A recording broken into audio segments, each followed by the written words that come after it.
السلام علیکم ویورز، میں ہوں راجہ عبدالرحمان ایڈوکیٹ۔ ویورز، جب سے قومی اسمبلی کے اندر تحریک عدم اعتماد آئی ہے تو ملک کے اندر ہر شخص یہی دیکھ رہا ہے کہ تحریک عدم اعتماد کامیاب ہوتی ہے یا ناکام، اپوزیشن کامیاب ہوتی ہے یا حکومت کامیاب ہوتی ہے۔ ہر کوئی چاہے نوجوان ہے یا بوڑھا ہے، وہ یہی یا وہ ٹیلی ویژن کے اوپر اس چیز کو دیکھ رہا ہے یا سوشل میڈیا کے اوپر دیکھ رہا ہے کہ کون ہوگا کامیاب، اور اس میدان کا کون ہوگا کامیاب کھلاڑی، کون سا کپتان ہوگا کامیاب۔ اب اس وقت کپتان ایک نہیں ہے، اس وقت میدان کے اندر کپتان زیادہ آ چکے ہیں، کپتان بھی زیادہ ہیں اور امپائر بھی زیادہ ہو چکی ہیں۔ آج 23 مارچ پریڈ تھی اور اس میں ماشاءاللہ بہت اچھی پریڈ ہوئی ہے، اور اس میں او آئی سی کے وزرائے خارجہ جن کی تعداد 40 سے بھی زیادہ ہے وہ بھی موجود تھے، اور اس میں جو مہمان خصوصی تھے وہ پریزیڈنٹ آف پاکستان، وہ اس میں مہمان خصوصی تھے۔ جو اس میں سب سے صورتحال جو انٹرسٹنگ ڈیولپ ہوئی ہے وہ یہ ہوئی ہے کہ جب پرائم منسٹر آف پاکستان سلامی کے چبوترے کے اوپر آئے تو وہ چیف صاحب کی طرف بڑھے اور پھر پیچھے آ گئے۔ چیف صاحب کو نہ سلام پرائم منسٹر صاحب نے کیا اور نہ چیف صاحب نے سلام پرائم منسٹر صاحب کو کیا، اور نہ ہی پرائم منسٹر صاحب نے چیف صاحب کو کیا، اور کھڑے ہو گئے۔ اور کھڑے بھی اس کے بعد یوں ہوئے، ایک فاصلہ تھا، وہ جو قربت تھی وہ دکھائی نہیں دی، وہ جو گرم جوشی تھی وہ دکھائی نہیں دی جو ہونی چاہیے تھی۔ یہ کیوں ہے، کس وجہ سے ہے، یہ تو ہمیں اگلے آنے والے دنوں میں ہی پتہ چلے گا کہ ایسا کیوں ہے یا کیا ہے۔ لیکن شنید یہ ہے کہ پرائم منسٹر صاحب رشیا جانے سے پہلے ایک پروگرام انہوں نے تشکیل دیا تھا، جو انہوں نے اپنے جو کچن کیبنٹ ہے اس کے اندر ڈسکس کیا تھا کہ کیوں نہ میں واپس آ کر جو چیف صاحب ہیں انہیں ڈسمس کر دوں اور ان کی جگہ ایک نئے چیف کو لگا دوں، یا میں ایسا کروں کہ ابھی سے ہی آنے والے نئے چیف کا اعلان کر دوں کہ یہ والا نیا چیف ہوگا۔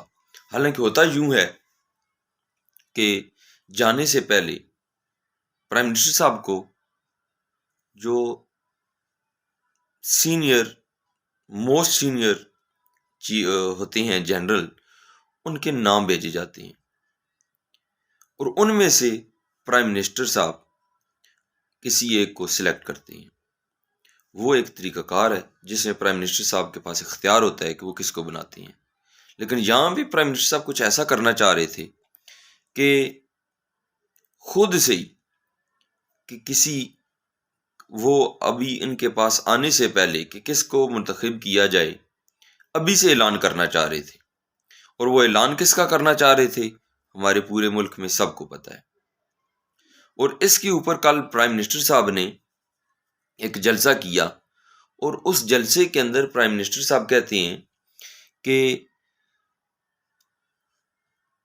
لازمی نہیں ہے، اس میں انہوں نے کچھ الفاظ، ان کے الفاظ میرے آگے پیچھے ہو سکتے ہیں، اس میں انہوں نے یہ کہا ہے کہ لازمی نہیں ہے کہ موسٹ سینئر کو ہی بنایا جائے، اگر وہ اس قابلیت کے اہل نہیں ہے کہ اس کو چیف بنایا جائے تو لازمی نہیں ہے بنانا چاہیے، اور جو جونیئر اہل ہے اس کو چیف بنا دینا چاہیے۔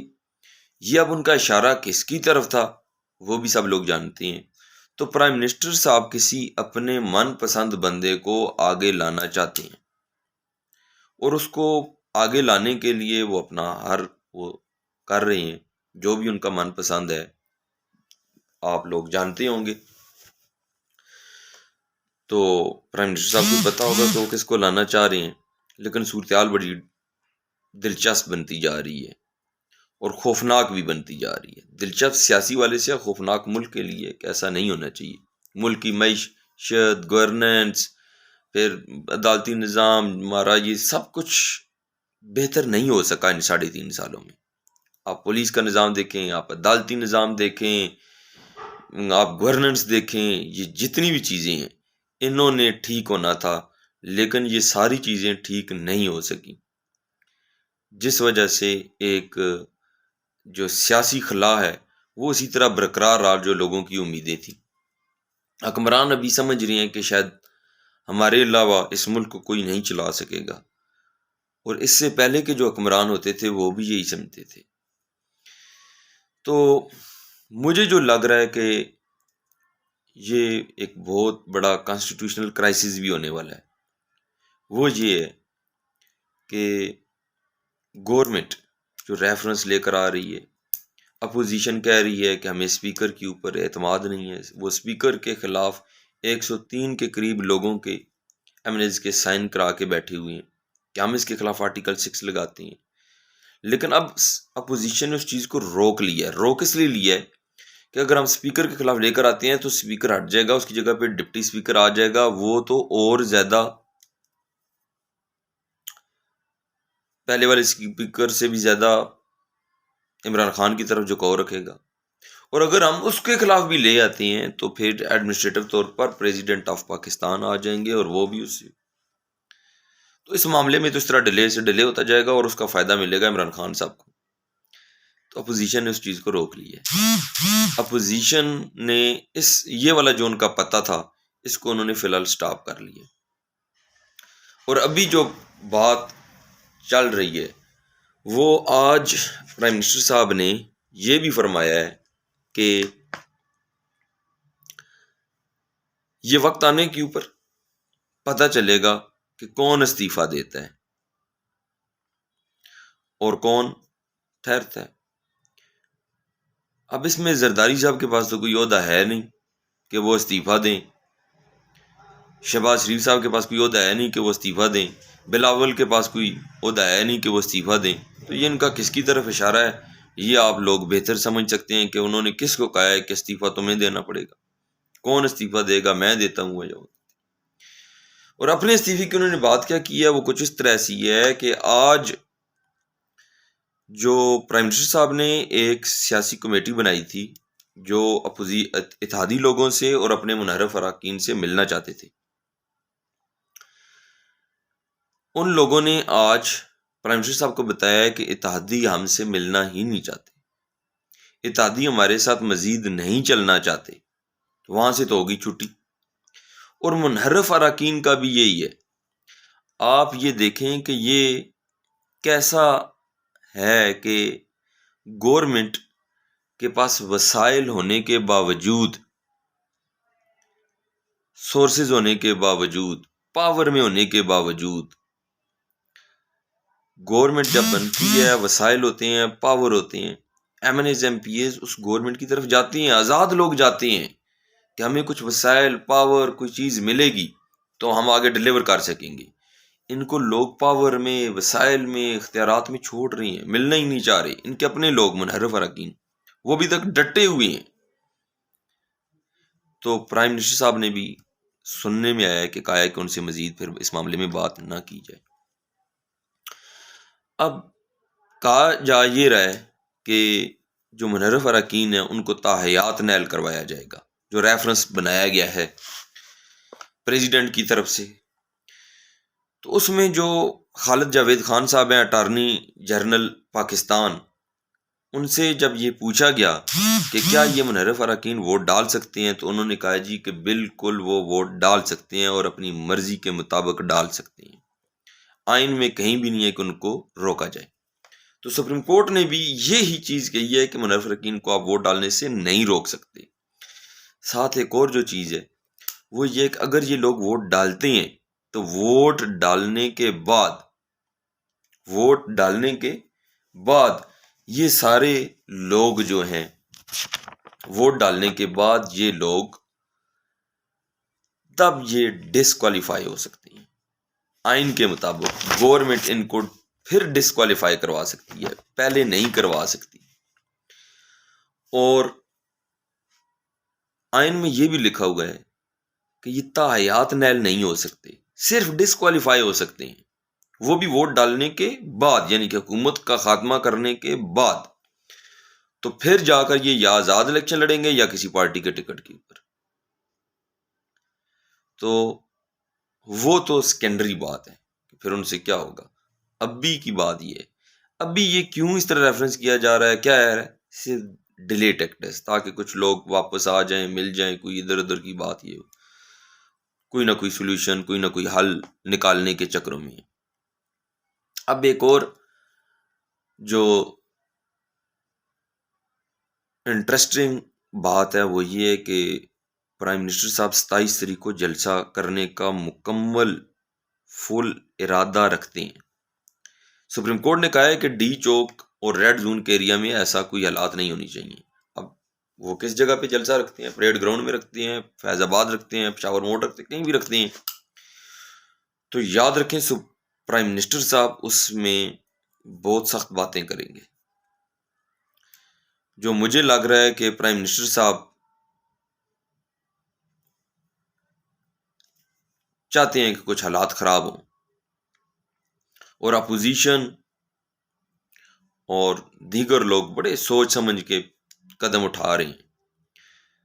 اب اور دوسرا یہ ہے کہ پرائم منسٹر صاحب وہ جلسے سے خطاب کرنے کے بعد ایک تو وہ اپنا کہ میں ایڈریس کر لوں قوم کے ساتھ جلسے کی صورت میں، اور اس میں ان کو کچھ بتا دوں جی کہ اسٹیبلشمنٹ نے میرے ساتھ یہ کیا ہے، اس نے یہ کیا ہے، فلاں عالمی سازش ہو گئی ہے، یہ ہو گیا، وہ ہو گیا، تاکہ لوگوں کا جو مہنگائی ہے، ملک کی معیشت ہے، سی پیک بند ہوا پڑا ہے، وہ چل نہیں رہا ہے، ملک میں گورننس کا نام ہی نہیں ہے، لوٹ مار کا بازار گرم ہے. آپ رنگ روڈ سکینڈل دیکھ لیں، آپ پھر اور جتنے بھی ہے، آپ بی آر ٹی کو آپ دیکھ لیں، کوئی بڑا منصوبہ، بڑا کام ہو نہیں سکا پورے پاکستان کے اندر.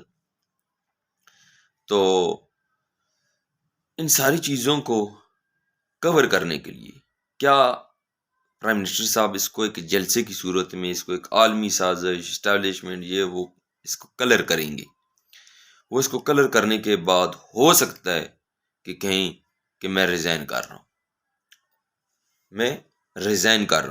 اور ریزائن کرنے کے بعد وہ یہ کہہ سکتے ہیں کہ ہم نیکسٹ الیکشن کی طرف جاتے ہیں. تو ایسا ہو سکتا ہے. اب ایک اور بات بھی سنائی دے رہی ہے، وہ یہ ہے کہ یہ جو ملک کی معیشت، گورننس، عدالتی نظام، جتنے بھی معاملات ڈسٹرب ہوئے پڑے ہیں، کہ اسٹیبلشمنٹ بھی چاہتی ہے کہ کوئی متفقہ قومی ایجنڈا بنایا جائے، اور ان کو یہ بھی سننے میں آ رہا ہے کہ اپوزیشن کو اور گورنمنٹ کو ملا کے ایک گورنمنٹ بنائی جائے تاکہ ملک کا نظام آگے چلایا جا سکے، حالات بہتر کیے جا سکیں. لیکن مجھے نہیں لگتا کہ ایسا ہو یا ایسا ہو سکتا ہے.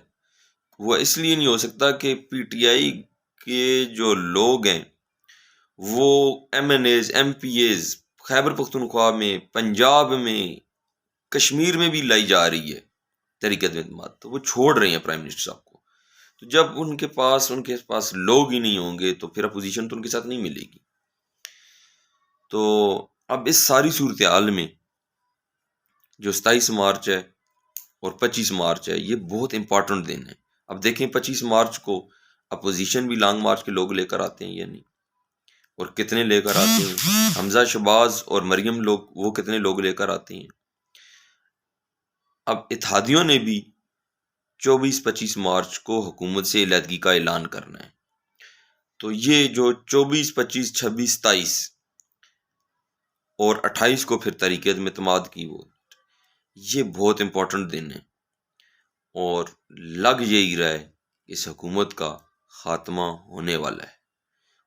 کیوں کہ اپنے پرائے سب چھوڑ گئے ہیں، اتحادی دوست چھوڑ گئے ہیں، اپنے چھوڑ گئے ہیں، پرائے چھوڑ گئے ہیں. اس کی وجہ کیا تھی کہ کچھ ڈیلیور نہ کر پانا. اگر یہ ڈیلیور کرتے تو میں سمجھتا ہوں کہ خان صاحب کو اگلے 10 سال بھی کوئی نہیں ہٹا سکتا تھا. اگر یہ ڈیلیور کرتے تو ان کے اپنے اراکین ان سے ناراض نہ ہوتے، یہ اپنے لوگوں کو کام دیتے کہ یہ کام دیں، کریں، اور مجھے ان کاموں کا رزلٹ چاہیے. انہوں نے نان الیکٹڈ لوگوں کو منسٹر بنا دیا، اور جو الیکٹڈ لوگ تھے ان کو کام دیے، نہ ان کو فنڈز ملے، نہ ان کے کوئی کام کیے گئے. تو ان کو پرائم منسٹر صاحب سے ملنے کے لیے بھی نان الیکٹڈ لوگوں کی منتیں کرنی پڑتی تھیں کہ ہمیں ملوایا جائے، تو وہ اپنا کوئی کام ان کو کہنا بھی ہوتا تو وہ نان الیکٹڈ پرسن کو کہتے تھے۔ یہ ساری ان کی اپنی نااہلی ہے، نالائکی ہے، لیکن دیکھتے ہیں کہ اگلے آنے والے دنوں میں کیا ہوتا ہے۔ Thank you very much.